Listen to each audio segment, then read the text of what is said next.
And we are live here on the Phoenix RIA on Tuesday. It is a very busy day here on Tuesday. Some little updates. You're going to see me just by myself versus having Luke on here with me. He is not feeling well. Usually, I think they say the biggest day that people don't show up for work is the day after the Super Bowl. Luke has decided to not show up for the day after the Super Bowl or the day after that. He isn't feeling well, but the show must go on. So, no Luke today. It is just me today. I actually thought about canceling today because I officially got a new title. I am now a grandpa. So, president of Phoenix RIA, owner of Sell Wholesale House as well. I just got a new title. It's Grandpa Chris. So my daughter had a 8-pound, 2-ounce baby at 9:40 this morning, but I was able to sneak in, say hi. Everybody's doing well. And so I am now Grandpa Chris. Little market update.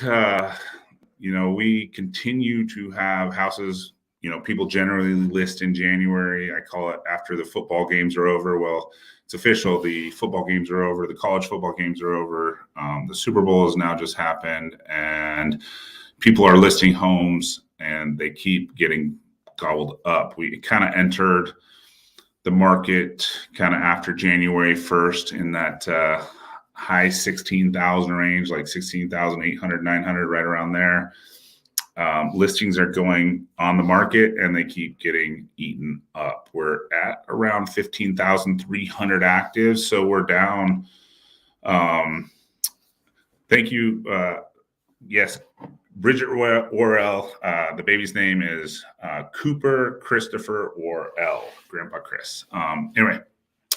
So we're around 15,300 actives, and so that's pretty good. If you look at the Crawford report that just came out, I think just recently, if you add the UCB and pendings, we're right about 9,000 UCB and pendings. That's a good number. That's up 43% from last month, and last month was obviously better than last quarter. Because it was up from last quarter. So 9,000 actives, that means people are out there purchasing homes. Little side note, obviously, 10-year was bouncing around 3.5. I don't know if it kind of up. Let's see, 10-year bond. Sorry, I'm doing a little search while I'm talking to you guys. Yeah, so we're at 3.7. So those mortgages that we're touching, the high fives with a 3. Those mortgages are probably going to be 6, bouncing into the low 6s. So just keep that in mind, because obviously mortgage rates are going to affect affordability. But we are in a spring market. Quarter point shouldn't hurt that much. You just maybe have to give a little more seller concessions. Unless your house is flying off the shelf. Today, Luke and I were talking about lending arbitrage because I just saw an article. A lot of the lenders are leaving the space, and it's not really a lot of the big lenders are leaving the space. It's kind of your private money guys are leaving the space, and the reason for that is obviously with the Fed rate keeps ticking up. A lot of these people had lines of credit, maybe lines of credit on a second on their home, or they had a line of credit and they had such cheap money and or call it free money and call it at 3%. And a guy like me, lending my money at 12 and then selling my note at 10, or, maybe they were funding some fix and flippers and doing some private money loans.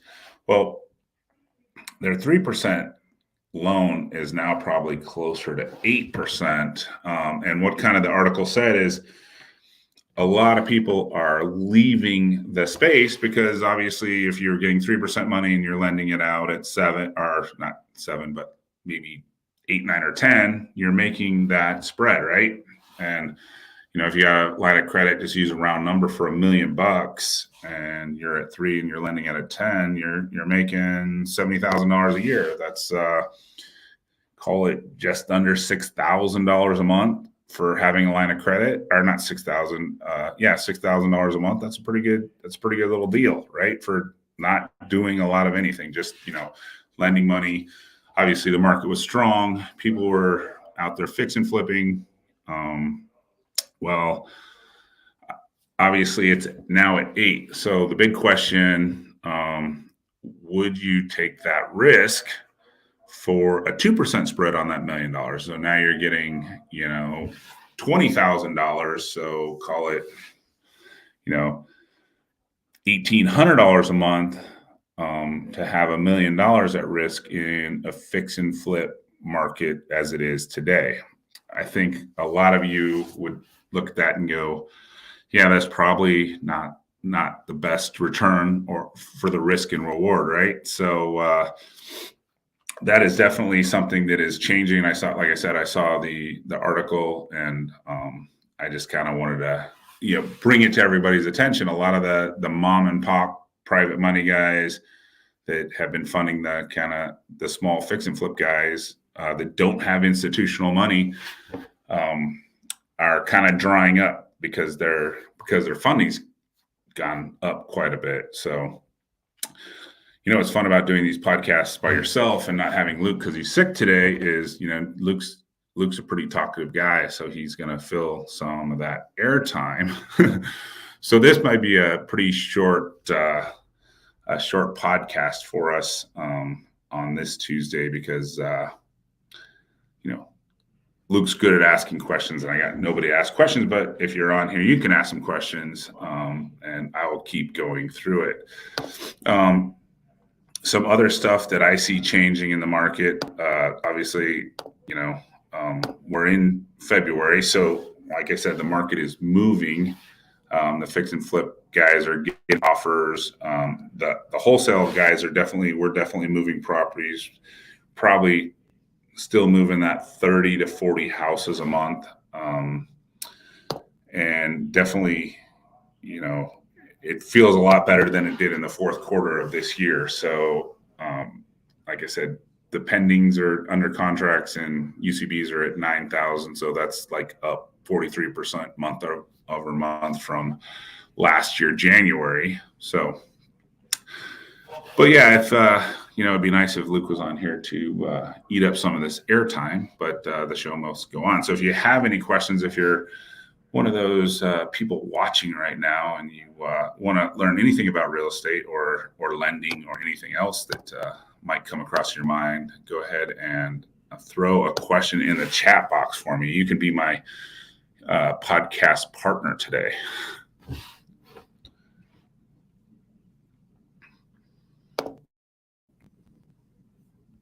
And we can talk about anything.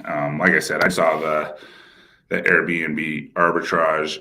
I did also read another article, and this is kind of interesting in itself. I actually it was a loan in my personal stuff. I put a loan in, and my DTI with this new loan was 12%. Obviously I don't have the 10 loans, so I can still qualify for the standard mortgages. I don't have to go off to any private money mortgages for this rental that I am keeping. Like I said, my DTI is debt to income.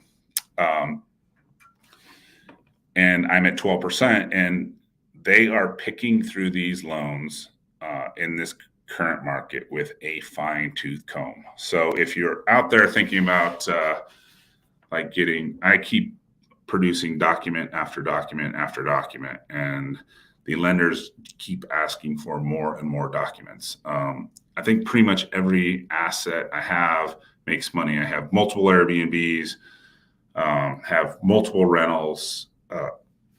My income on my tax return just for rental income is north of $200,000 a year. So obviously do well on my rentals, and I literally am they are out there just going through these folders, and they are just searching for any reason not to give you money right now, just FYI. So that is definitely a change in the market, as well as getting qualified for your rentals. I thought, this could, I'm going to just go get a rental.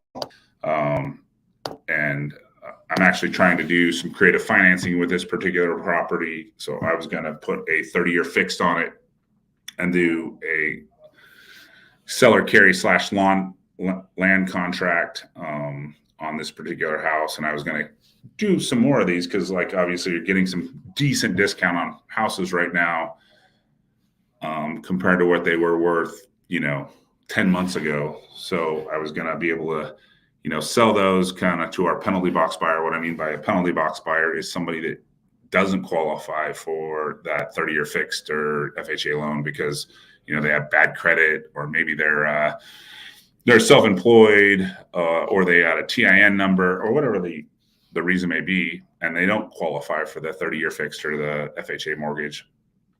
But yeah, I'm in the middle of this refi, and lenders are definitely going through their loans with a fine-tooth comb. I think obviously they probably think that there's some market shifts still going on, and they're being very careful with their lending practices, which is better than what we had happened obviously in 2008. So people are definitely out there being careful. But more of you guys are jumping on, so I appreciate that. And we are on here talking about lending arbitrage. That's kind of the topic that we had set out today.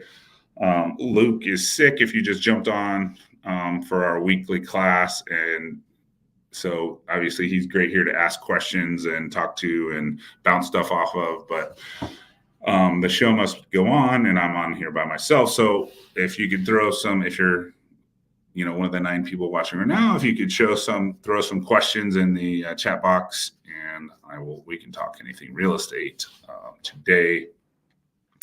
Luke just gave me the warning like an hour ago. Update on, if you're just watching, I am now a grandpa, new title in my life as of 9:40 this morning.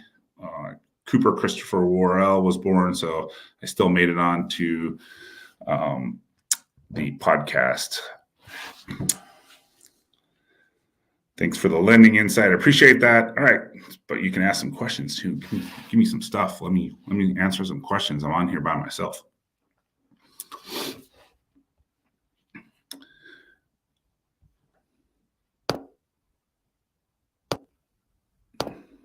Getting kind of quiet. Anyway, if I don't have any questions, definitely, I think you're going to see some maybe hard money rates tick up. Also, some interesting things about hard money lender. I'm a hard money lender. Is a lot of these hard money lenders are hard money funds, right? So what they do is they create a fund, and they have the people put in between, the $50,000 person, the $250,000 person. The next Fed move is off for a little bit. I think they just had the last one like a week ago. So I think it's every 6 weeks. So it'd still be a ways off. So nothing in the near future. But we all know typically interest rates, or the 30-year goes down during recessions. So, that's to answer your next question. What do I think mortgage rates will go? Typically, they go down during recession. So if we're technically in a recession, mortgage rates generally move backwards. They're definitely slowing down. The Fed rates that we've had definitely have slowed the market. So I think we see that with what's all over the news, layoffs, all that kind of other stuff. So things are definitely slowing down, but that should, I think, see mortgage rates kind of still move backwards. There was a 3% mortgage on mortgage rates for a while, just because mortgage rates were up at that 7.5% in this fall. And obviously, I think every social media channel had like, you date the rape, you marry the house, you date the rape, right? So you marry the house, you date the rate, right? So it was just kind of, everybody was like, just buy the house and then refi when the mortgage rates come down. Well, the spread had moved up quite a bit and had a 3% margin. So I definitely think there's some cushion for that margin to come down. So even though the 10-year is at 3.75 today, I still think we could see rates, still staying in that upper fives or sixes. And we definitely want to see that because that'll keep this market kind of plugging along. If we start to see sevens again, I think you'll see some buyers pull back a little bit, and that's not something we want to see, in any market. So definitely it changes the affordability. But, people seeing, obviously, we've seen it for the last month, people seeing that, 5.5, 5.75, 6, definitely got people off the fence and buying some houses for the first part of this year. I think we're 40, happy Valentine's Day, or 44 days in the year. And like I said, we got 9,000 pendings in Phoenix. So, people are getting off the shelf and buying some homes. So do I see hard money rates soften? No, I think hard money rates won't soften. They might actually start ticking up. Why that is a lot of lenders are funds, and how that works is, and I started talking about this a second ago, is everybody kind of pools their money, and that hard money lender then takes that money and then leverages it against, a commercial line. But that commercial line is based on the Fed rate. So they've seen, just like we talked about lending arbitrage for the private money guy, lending arbitrage for the big hard money lenders has moved the same. So, those commercial lines that they had, 30 million, 40 million, 50 million. And when you put in a fund on a hard money fund, remember your money isn't in first position. Like, I'm a lender at 12%, but I'm not a fund. I sell my individual notes. So you collect 10%. Well, on these funds, they take your money, they pool it together, and then they take that money and they leverage it. So the bank that they get the leverage from, and usually that's like at 60 or 65%. But that money that they get from the bank is now no longer at 3% or 4%. It's now up at 8%. So those cost of funds went up quite a bit. Now, the loan is at 100%. But you in your pool were getting pretty good returns on your hard money loans, because you're in a pool, the bank rate's at 3, so they're making a spread on the bank rate, and then you still have your money as the 35%, and call that note at 12%. You are making on your money on your 35%, or the pool of money on the 35%, plus the interest spread on the line. Well, that extra money that was the interest spread on the line is no longer there, or very little of it there, maybe 1 or 2%. Obviously, your 35% is still clicking away your 10 or 12%, but you're in second position. So it's not a fun spot to be, just clipping a coupon at 10% when you could be, or maybe 11% when you could be in first position in that same situation. So definitely might be some changes there as well. So something to think about. But any more questions? Like I said, this is might be a fast one today, because without Luke, I can only talk so long about lending and lending arbitrage.